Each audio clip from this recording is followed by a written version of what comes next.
आप लोग इस तथ्य के गवाह हैं कि प्रभु यीशु लौट आए हैं और उन्होंने अपना कार्य करने के लिए देह धारण किया है। ये बात मैं समझ नहीं पाया। हम सब जानते हैं कि प्रभु यीशु परमेश्वर का देह धारण थे। अपना कार्य पूरा करने के बाद उन्हें सूली पर लटका दिया गया। वे फिर से जीवित हो उठे और अपने शिष्यों के समक्ष प्रकट हुए। वे अपने तेजस्वी आध्यात्मिक शरीर के साथ स्वर्ग पहुंच गए। बिल्कुल सही। जैसा कि बाइबल में कहा गया है, हे गलीली पुरुषों, तुम क्यों खड़े आकाश की ओर देख रहे हो? यही यीशु जो तुम्हारे पास से स्वर्ग पर उठा लिया गया है, जिस रीति से तुमने उसे स्वर्ग को जाते देखा है, उसी रीति से वो फिर आएगा। आमीन। इस प्रकार बाइबल संबंधी शास्त्र इस बात की पुष्टि करते हैं कि जब प्रभु फिर से आएंगे तो उनका पुनर्जीवित आध्यात्मिक शरीर हमारे सामने दिखाई देगा। अंत के दिनों में परमेश्वर ने न्याय का कार्य करने के लिए मनुष्य के पुत्र के रूप में देह धारण क्यों किया है? प्रभु यीशु के पुनर्जीवित आध्यात्मिक शरीर और मनुष्य के पुत्र के रूप में उनके देह धारण के बीच में क्या अंतर है?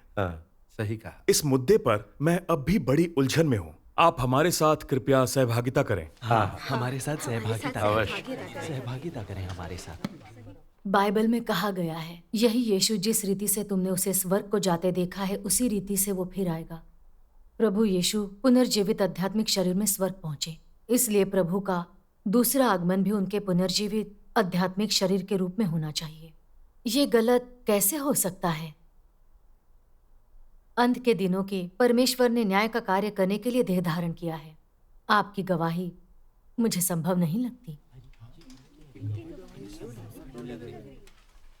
ज्यादातर विश्वासी ये मानते हैं कि वापस आए प्रभु उनके सामने अपने आध्यात्मिक शरीर में प्रकट होंगे, यानी प्रभु यीशु का वो आध्यात्मिक शरीर जिसमें वे पुनर्जीवित होने के बाद 40 दिनों तक लोगों के सामने रहे थे। हम विश्वासियों को ये बात बिल्कुल स्पष्ट है। बाहरी तौर पर प्रभु यीशु के पुनर्जीवन के बाद उनका आध्यात्मिक शरीर उनके देहधारी देह के प्रतिरूप में दिखाई देता है, लेकिन आध्यात्मिक शरीर भौतिक जगत, आकाश और स्थान के द्वारा सीमित नहीं है। वह अपनी इच्छा से प्रकट और गायब होकर मनुष्य को चकित और हैरान कर सकता है। इसके उदाहरण बाइबल में दर्ज हैं। सही बात है। प्रभु यीशु को सूली पर लटकाए जाने से पहले वे सामान्य मनुष्य के शरीर में वचन बोल रहे थे और कार्य कर रहे थे। चाहे वे सत्य व्यक्त करते, लोगों के साथ बातचीत करते या चमत्कार दिखाते, लोगों को लगता था कि वे सामान्य हैं। लोगों ने इस शरीर को सचमुच और सही मायने में कार्य करते हुए तथा वाकई और सही अर्थों में कष्ट सहन करते और कीमत चुकाते देखा। अंत में इसी शरीर को मनुष्य के पाप बलि के लिए सूली पर लटका दिया गया और इससे परमेश्वर के छुटकारे का कार्य पूरा हुआ।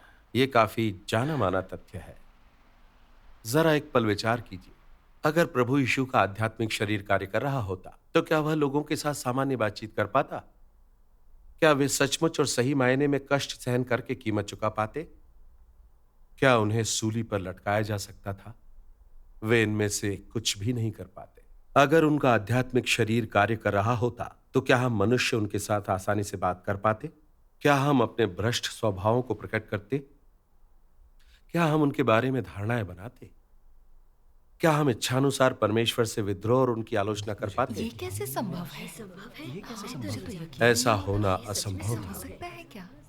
सभी मनुष्यों में सामान्य मानवता व्याप्त है। वे सभी भौतिक जगत, आकाश और स्थान की बाध्यताओं के अधीन हैं। मनुष्यों के सोचने की प्रक्रिया भी सामान्य है। अगर वे आध्यात्मिक शरीर के कार्य के संपर्क में आए तो वे भयभीत होकर घबराहट से भर जाएंगे। उनके विचार उन्मादी और पागलपन से भर जाएंगे। ऐसी स्थिति में परमेश्वर को मनुष्य के उद्धार के अपने कार्य में सफलता प्राप्त करना बड़ा मुश्किल हो जाता। तो सामान्य मानवता की सीमाओं के भीतर कार्य करते हुए प्राप्त किया गया प्रभाव आध्यात्मिक शरीर में किए गए कार्य को काफी पीछे छोड़ देता है। बिल्कुल सही। सभी युगों में परमेश्वर के चुने लोगों ने कभी परमेश्वर के आध्यात्मिक शरीर के कार्य को अनुभव नहीं किया है। आध्यात्मिक शरीर के लिए सत्य को व्यक्त करना, लोगों से बातचीत करना और कलीसियाओं की अगुवाई करना निश्चित रूप से अनुपयुक्त होगा। हाँ, बिल्कुल। बिल्कुल सही कह रहे हैं। इस संगति से मैं स्पष्टता से समझाऊं। भाइयों और बहनों, परमेश्वर के दूसरे आगमन के जरिए अंत के दिनों में किए जा रहे न्याय के कार्य में मनुष्य को शुद्ध करने, बचाने और सिद्ध बनाने हेतु वचन की अभिव्यक्ति का प्रयोग होता है। इसका लक्ष्य हर मनुष्य को श्रेणीबद्ध करना और अच्छा को इनाम देकर दुष्टों को दंडित करना भी है। अगर परमेश्वर अपने आध्यात्मिक शरीर के रूप में लोगों के सामने प्रकट होते हैं तो सभी मनुष्य उनके समक्ष दंडवत होंगे। ऐसे में वे अच्छे और बुरे लोगों को कैसे अलग कर पाएंगे? इसके अलावा अगर परमेश्वर अपने आध्यात्मिक शरीर में प्रकट होते तो मनुष्य घबराहट से भर जाता और दुनिया में बवाल मच जाता। तो परमेश्वर अंत के दिनों में न्याय का अपना कार्य सामान्य रूप से कैसे कर पाते? सही बात है। और परमेश्वर ऐसे लोगों का एक समूह बनाने की अपनी योजना पूरी करने में कैसे सक्षम होते जो आपदाओं से पहले परमेश्वर की इच्छा के अनुरूप कार्य करें? बिल्कुल सही कहा, ये सही कह रहे हैं।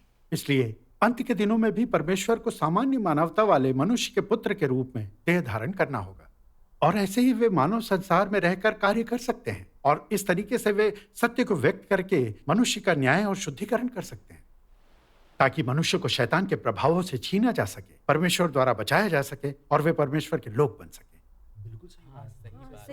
देहधारी प्रभु यीशु ने मनुष्य के छुटकारे का कार्य पूरा करने के लिए सामान्य मानवता के भीतर कार्य किया। प्रभु यीशु का पुनर्जीवित आध्यात्मिक शरीर सिर्फ ये साबित करने के लिए लोगों के सामने प्रकट हुआ कि प्रभु यीशु परमेश्वर का देह धारण थे। यह मनुष्य के विश्वास को मजबूत करने के लिए किया गया था।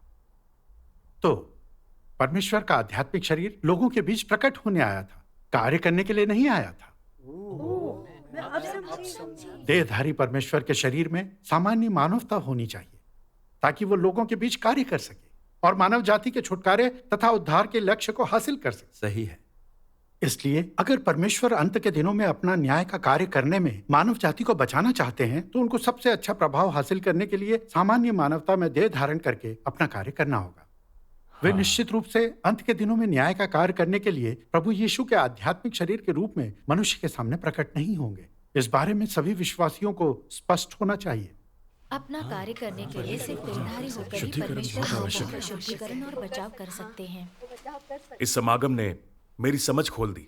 इसका मतलब है कि प्रभु यीशु का आध्यात्मिक शरीर लोगों के बीच प्रकट होने के लिए है, कार्य करने के लिए नहीं है। प्रभु यीशु द्वारा सूली पर चढ़ने का कार्य पूरा होने के बाद उनका पुनर्जीवित शरीर 40 दिनों तक लोगों के बीच प्रकट हुआ।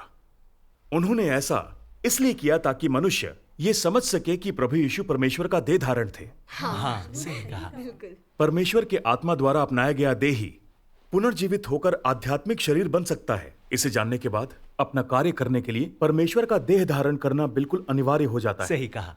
देह धारण करके ही परमेश्वर सूली पर चढ़कर मानव जाति के छुटकारे का कार्य पूरा करने में सक्षम थे। देह धारण करके ही परमेश्वर सत्य की अभिव्यक्ति करते हुए मनुष्य का न्याय और शुद्धिकरण कर सकते हैं तथा मानव जाति को उसके पापों से पूरी तरह से बचा सकते हैं। आमीन। जैसा ये समझा रहे हैं, किसी ने ऐसा नहीं समझा। देह धारण के अर्थों को और भी गहराई से समझने के लिए सर्वशक्तिमान परमेश्वर के वचनों का अंश पढ़ो। सही कह रहे हैं। सर्वशक्तिमान परमेश्वर कहते हैं, वह देहधारी हो गया क्योंकि देह भी अधिकार धारण कर सकता है और वह एक व्यावहारिक तरीके से मनुष्यों के बीच कार्य करने में सक्षम है जो मनुष्यों के लिए प्रत्यक्ष और वास्तविक है। ऐसा कार्य परमेश्वर के आत्मा के द्वारा सीधे तौर पर किए गए किसी भी कार्य से कहीं अधिक वास्तविक है जिसमें समस्त अधिकार हैं और इसके परिणाम भी स्पष्ट हैं। ऐसा इसलिए है क्योंकि उसका देहधारी देह व्यावहारिक तरीके से बोल और कार्य कर सकता है। उसकी देह का बाहरी रूप कोई अधिकार धारण नहीं करता है और मनुष्य के द्वारा उस तक पहुंचा जा सकता है। उसका सार अधिकार को वहन करता है किंतु उसका अधिकार किसी के लिए भी प्रत्यक्ष नहीं है। जब वह बोलता है और कार्य करता है तो मनुष्य उसके अधिकार के अस्तित्व का पता लगाने में असमर्थ होता है। यह उसके वास्तविक कार्य के लिए और भी अधिक अनुकूल है। यदि परमेश्वर देह नहीं बना होता तो वह ऐसा पवित्र आत्मा बना रहता जो मनुष्यों के लिए दृश्य और अवास्तविक होता। मनुष्य देह वाला प्राणी है और मनुष्य और परमेश्वर दो अलग अलग संसारों से संबंधित हैं और स्वभाव में भिन्न हैं। परमेश्वर का आत्मा देह वाले मनुष्य से बेमेल है और उनके बीच कोई संबंध स्थापित नहीं किया जा सकता है। इसके अलावा मनुष्य आत्मा नहीं बन सकता है। वैसे तो परमेश्वर के आत्मा को प्राणियों में से एक अवश्य बनना चाहिए और अपना मूल कार्य करना चाहिए। परमेश्वर सबसे ऊंचे स्थान पर चढ़ सकता है और सृष्टि का एक मनुष्य बनकर कार्य करते हुए और मनुष्य के बीच रहते हुए अपने आप को विनम्र भी कर सकता है। परंतु मनुष्य सबसे ऊंचे स्थान पर नहीं चढ़ सकता है और पवित्र आत्मा नहीं बन सकता है और वह निम्नतम स्थान में तो बिल्कुल भी नहीं उतर सकता है। इसलिए अपने कार्य को करने के लिए परमेश्वर को देह अवश्य बनना चाहिए। देहधारी परमेश्वर के विषय में कुछ बातें उससे भिन्न है, जैसे मनुष्य उनके बारे में सोचता है कि वे अदृश्य, अस्पर्शनीय, रहस्यमयी हैं और वह आकाश और भूगोल के द्वारा सीमित किए गए बिना सब कुछ जानने के योग्य है। यदि ऐसा है तो यह देह नहीं अपितु आत्मिक शरीर है।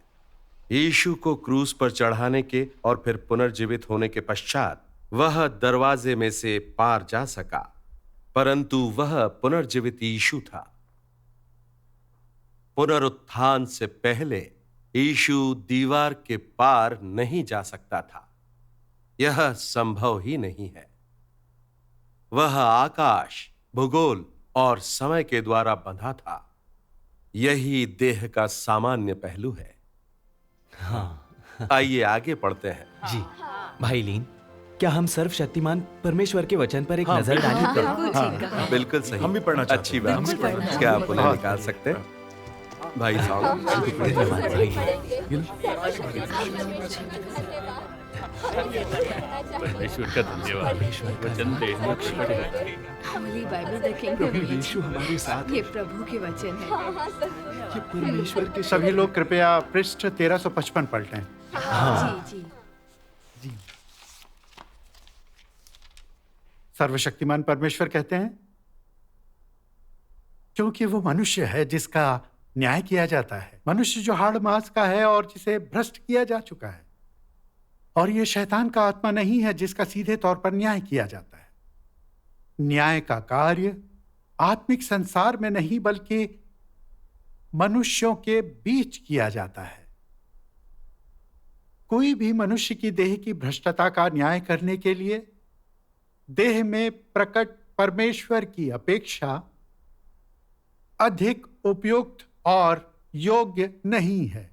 यदि न्याय सीधे तौर पर परमेश्वर के आत्मा के द्वारा किया गया होता तो ये सभी के द्वारा स्वेच्छा से स्वीकार्य नहीं होता। इसके अतिरिक्त ऐसे कार्य को स्वीकार करना मनुष्य के लिए कठिन होगा, क्योंकि आत्मा मनुष्य के साथ आमने सामने आने में असमर्थ है और इस कारण से प्रभाव तत्काल नहीं होंगे और मनुष्य परमेश्वर के निरपराध स्वभाव को साफ साफ देखने में बिल्कुल भी सक्षम नहीं होगा। यदि देहधारी परमेश्वर मानव जाति की भ्रष्टता का न्याय करे, केवल तभी शैतान को पूरी तरह से हराया जा सकता है।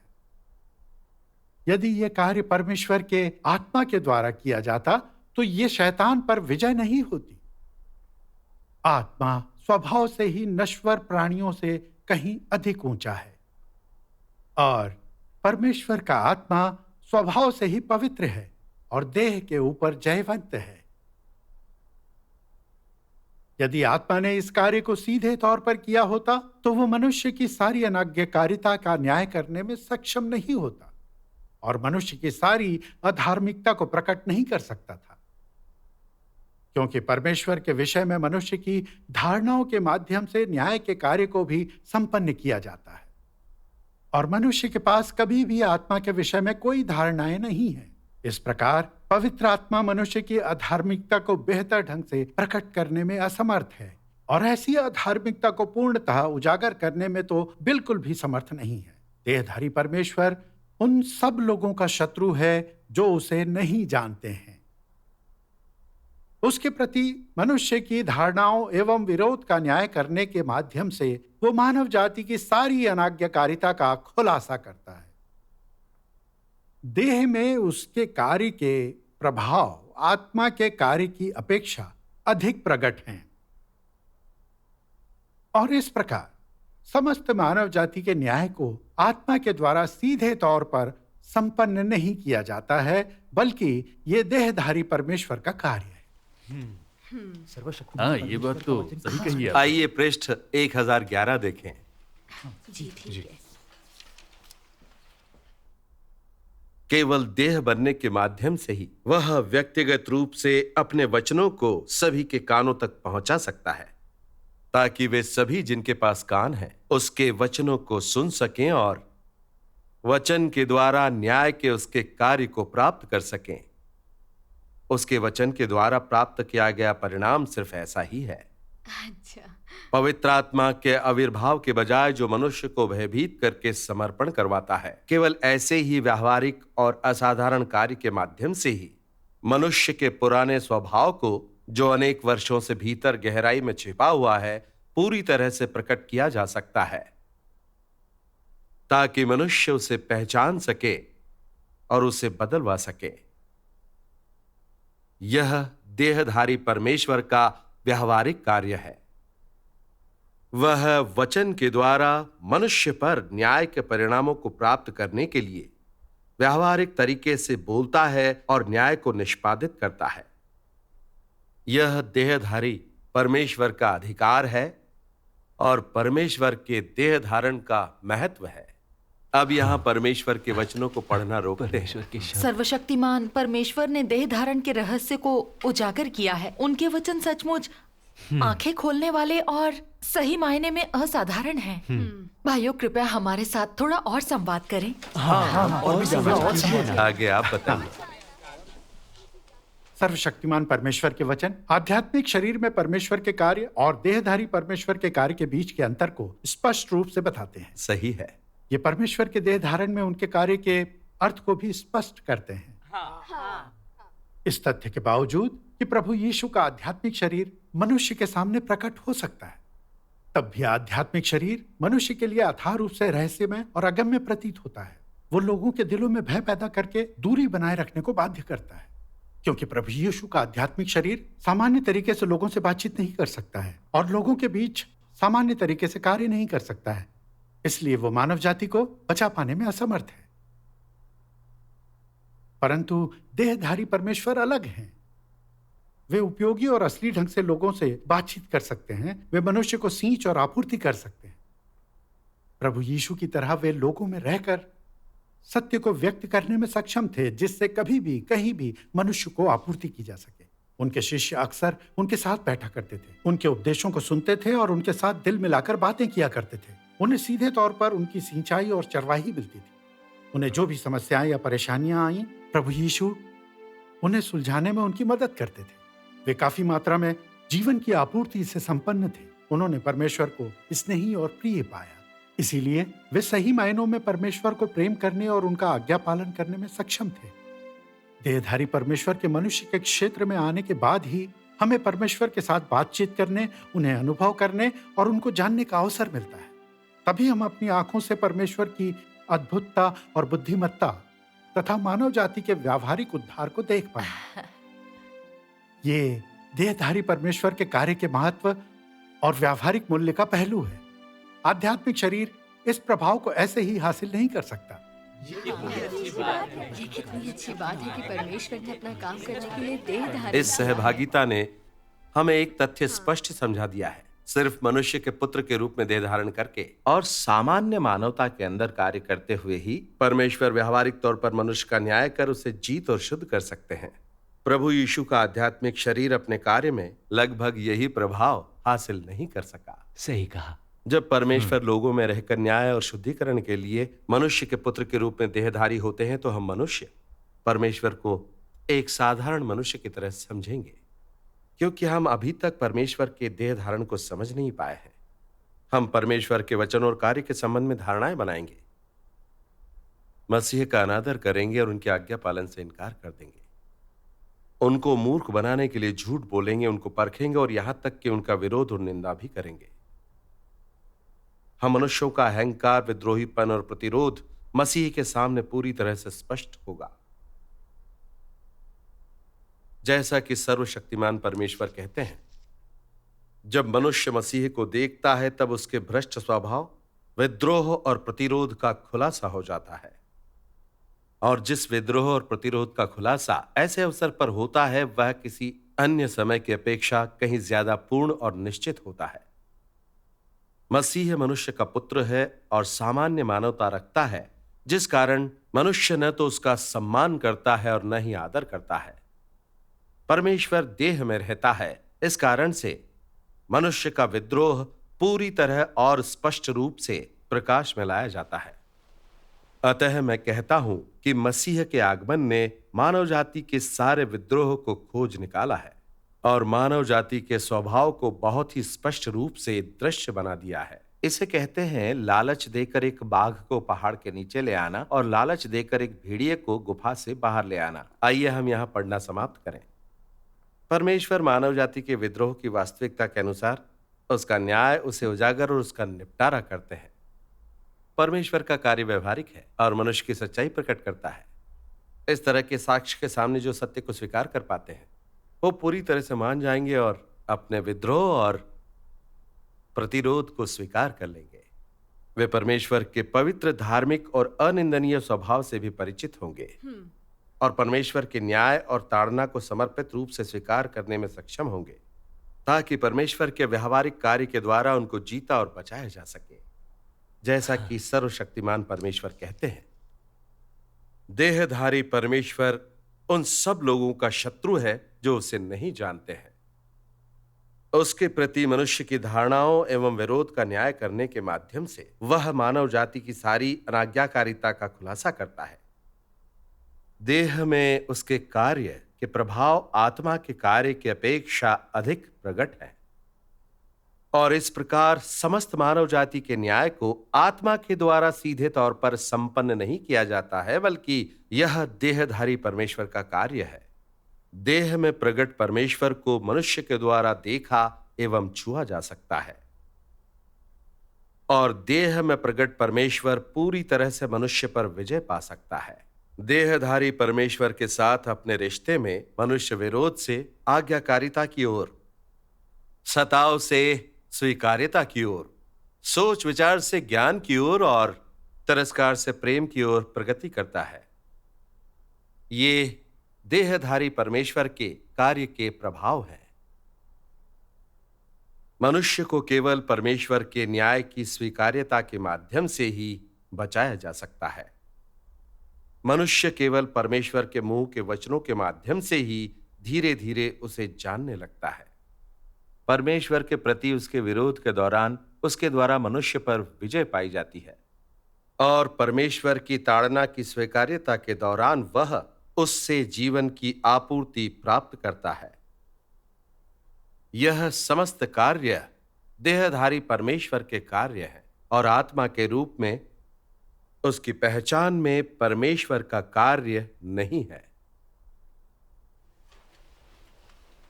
तो मनुष्य को सिर्फ पूरी तरह से शुद्ध किया और बचाया जाएगा जब देहधारी परमेश्वर स्वयं अंत के दिनों में न्याय का कार्य करेंगे। हाँ, परमेश्वर का धन्यवाद। आपके समागम को सुनकर मैं बहुत स्पष्ट रूप से समझ गया हूं। परमेश्वर का धन्यवाद। हालांकि सर्वशक्तिमान परमेश्वर की न्याय प्रक्रिया से हमारा गुजरना अभी बाकी है। सिर्फ देहधारी परमेश्वर द्वारा मनुष्य के न्याय, शुद्धिकरण और उद्धार का उनका व्यवहारिक कार्य पूरा होने पर ही हमें परमेश्वर का ज्ञान हासिल करने का अवसर मिलेगा। सही कहा। सही कहा। देहधारी परमेश्वर का कार्य बहुत ही व्यवहारिक है। परमेश्वर सही का है। धन्यवाद। मुझे ये कहने में संकोच हो रहा है, वर्षों तक विश्वासी रहकर भी हम कभी प्रभु के वचन को नहीं समझे हैं। हमने व्याख्या अपनी कल्पना के अनुसार की है और समझा कि अंत के दिनों में प्रभु बादलों पर उतरेंगे।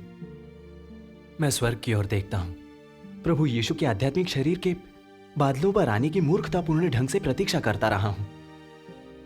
मैंने अंत के दिनों में देहधारी परमेश्वर के कार्य का अध्ययन करने का प्रयास भी नहीं किया। सच में हम कितने अनजान बने रहे। सही कहा आपने। सच में कितने अनजान इस समागम से हमने सच में बहुत कुछ सीखा है।